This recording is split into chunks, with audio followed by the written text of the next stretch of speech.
Welcome back. Bringing your kids into an operation isn't always easy. It sometimes requires rethinking many aspects of the business. Cattleman to Cattleman reporter Brad Bulla has a story of an Indiana couple that decided to expand to make room for their daughter and her family. Indiana farmers Donnie and Tammy Lawson both have a lifelong passion for agriculture, especially raising cattle. Well, I grew up in the poultry industry. We didn't have any cattle back then, but as a neighbor came to me when I was in 4-H and asked if I'd be interested in showing a calf, and I said absolutely, and once I did, I was hooked. We're kind of a traditional Indiana farm that's diversified. We have row crops, we have feedlot, we have cow-calf herd, and we do some hay also. Recently, Donnie and Tammy spent a lot of time thinking about the future of Lawson Land and Cattle, specifically how to incorporate their kids. Their son Clayton is in the military, but daughter Kaylee was ready to join the business. The Lawsons discovered there's a lot to consider when bringing in another generation. Being able to support another family is certainly an obstacle on the size farm that we had. We had to try to find a way to bring her and potentially her family back, and yet keep our family doing the same things that we do. Today, Kaylee and her husband Jeremy are full-time members of the operation. But getting to this point, where everyone could be supported, required expansion. After several years of planning and research, the decision was made to build this monoslope building to help improve their feeding program and the number of animals they could support. The monoslope building's had a huge impact on our operation. It's improved our efficiency and also the ability for us to increase our numbers quickly. It also, on a management standpoint, it takes less people and less time to manage it on a day-to-day basis.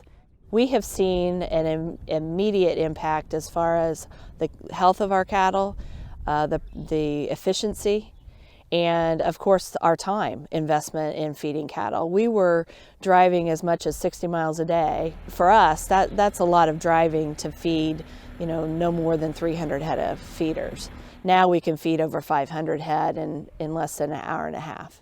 There's a lot of other structures out there that we looked at, but at the end of the day, this was the one that we knew that would last, not only for us, as long as Tammy and I want to feed cattle, but for our daughter, our son, and their families too. Expanding a cattle operation in Indiana, a state most often known for row crops, was a decision that was questioned by some. The additional expense of investment into a feedlot, a modern monoslope feedlot, was questioned by many. And not so much that it wasn't a good idea, but why at our age would we want to invest additional funding into something that will take maybe 10 to 15 years to come to pay off.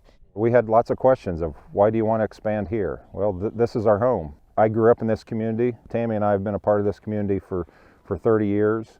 I've lived here all my life, and this is where we wanted to be. And we can feed cattle in Indiana just as well as any other state.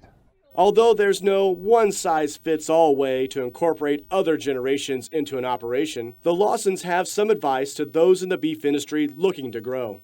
I'd say the first thing that you want to do if you want to integrate a new generation in or a different generation is to first get a plan of what each person is interested in, and also how you can go about and integrating that into your current operation. I wouldn't be afraid, especially in Indiana or any of the Midwestern states, to expand your cattle operation. I think there's all kinds of opportunities, whether it's in the cow-calf sector, the stalker side of it, or the feedlot. You've got to run your numbers and make sure it works for you, but there's all types of opportunities in the beef business. The Lawsons may not be done expanding. They're already planning for the possibility that Kaylee's family continues to grow, or that son Clay decides to return to the farm as well. No matter what the future holds, the Lawsons will be ready to support subsequent generations. My hope for the future is for our operation to grow so that we can welcome more generations in later on down the road. But we also want to be able to support the generations that are currently involved. I wouldn't mind building another building if we can grow it enough to bring the cattle in, and it takes a lot of money to operate this, and so as long as we can create the capital and do a good job at what we're doing, we'd love to expand even more. The opportunity for us to bring our next generation back to our family operation here, it overjoys me. We knew this is what we love. When people talk about retiring, this is what we'll do when we retire. So whether Kaylee likes it or not, we're going to be around for a while. Reporting from Thorntown, Indiana, I'm Brad Bullitt for NCBA's Cattlemen to Cattlemen.